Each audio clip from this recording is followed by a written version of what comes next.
बात करते हैं केंद्रीय मंत्री नितिन गडकरी की, क्योंकि आज वो डोडा के अंदर पहुंचे और गडकरी ने 25 हाईवे परियोजनाओं का शिलान्यास किया है। सड़क एवं परिवहन मंत्री हैं। जम्मू कश्मीर का विकास हो, यह नितिन गडकरी की तरफ से कहा गया है और नितिन गडकरी ने डोडा में पहुंचकर यह शिलान्यास किया है। जम्मू श्रीनगर हाईवे पर यातायात सुगम होगा, यह भी गडकरी साहब की तरफ से कहा गया है। क्या कुछ गडकरी साहब ने कहा, फटाफट से आपको सुनवाते हैं। जम्मू कश्मीर का विकास हो, गांव गरीब मजदूर किसान का कल्याण हो, बेरोजगारों को रोजगार मिले और एक प्रकार से पूरे विश्व का ऐसा एक सुंदर इलाका है कि पूरे दुनिया के लोग पर्यटन के लिए आएंगे और उसके कारण यहां के लाखों करोड़ों युवाओं के हाथों को काम मिलेगा।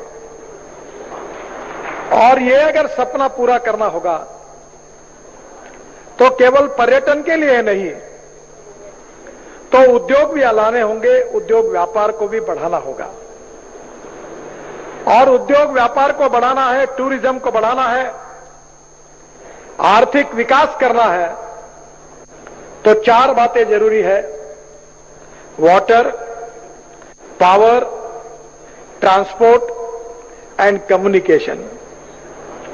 4 बातें जहां होगी वहीं पर्यटन बढ़ेगा, 4 बातें जहां होगी वहीं उद्योग खुलेंगे, 4 बातें जहां होगी वहीं व्यापार बढ़ेगा, रोजगार मिलेगा, गरीबी दूर होगी और एक प्रकार से वो प्रदेश सुखी, समृद्ध और संपन्न बनेगा।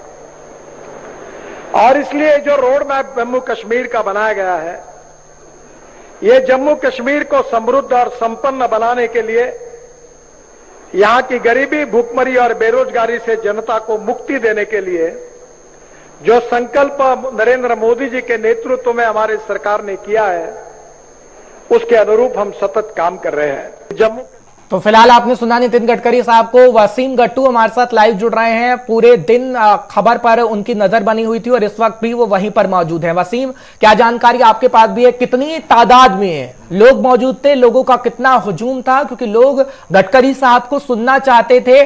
सड़कें अच्छी हों, विकास की परियोजनाओं का जो शिलान्यास किया गया खासतौर पर, उसने कितने खुश लोग होते हुए नजर आए हैं? वसीम, आपकी बातचीत भी हुई है उनसे?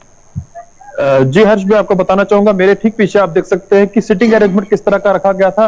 बड़ा एक डिसिप्लिन यहाँ पे मौजूद था और जिस तरह से हम देख रहे थे कोविड की जिस तरह से जो गाइडलाइंस आई थी उनको भी मद्देनजर रखा गया था। बड़ी बात इसमें यह देखने को मिली, जिस तरह से आपको बताऊं कि इसमें पार्टी को लेके बात नहीं हो रही थी, इसमें अलग अलग पार्टीज के लोग आए थे और जो बात सुनने के लिए यहाँ पे आए थे।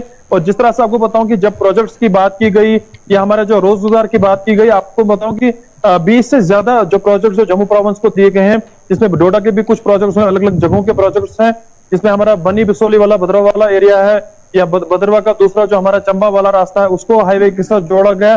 कहीं ना कहीं जिस तरह से आप देख रहे थे आए दिन यहाँ पे प्रोटेस्ट होते थे, युवा सामने आता था, उनका यही कहना होता था कि हमें एडजस्ट नहीं किया जा रहा है। जिन लोगों ने यहाँ पे ऑलरेडी जो हाईवे का काम लगा है उनका यही कहना होता है हमें एडजस्ट नहीं किया गया है, हमने जमीनें अपनी दी हैं, घर अपने गंवाए हैं, तो हमें एडजस्ट करना बहुत जरूरी था। मगर जिस तरह से प्रोजेक्ट सब सामने आए, जिस तरह से प्रोजेक्ट्स की घोषणा की गई, इससे साफ तौर पे यह साबित हो सकता है कि जिस तरह से आप युवा काफी खुश नजर आ रहा है। जिस तरह से आपको बताऊं कि बेरोजगारी कम देखने को मिलेगी, हमारे इंजीनियर जो थे, प्राइवेट जो काम करते थे, उनको कहीं ना कहीं काम मिल सकता है, वो अपना घर चला सकते हैं।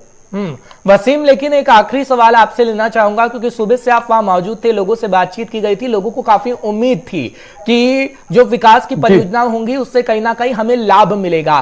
क्या अब उन लोगों की गडकरी साहब को सुनने के बाद संतुष्टि हो गई है, विश्वास जगा है कि गडकरी साहब ने जो बातें कही हैं, उपराज्यपाल साहब ने जो बातें कही हैं, हाँ उससे संतुष्टि है, काम होगा?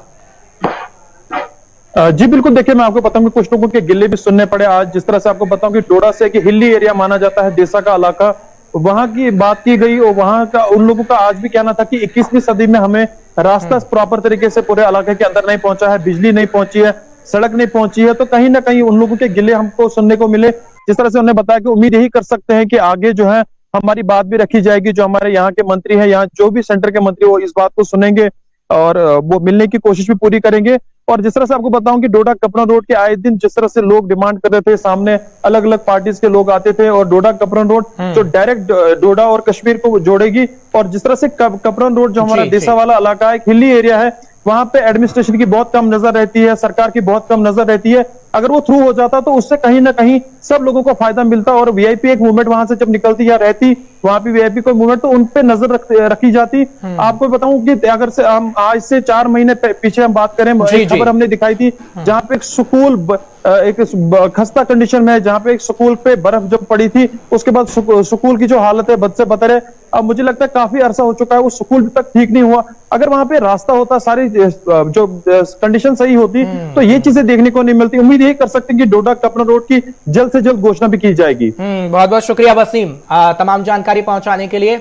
आप सुबह से जानकारी पहुंचा रहे हैं।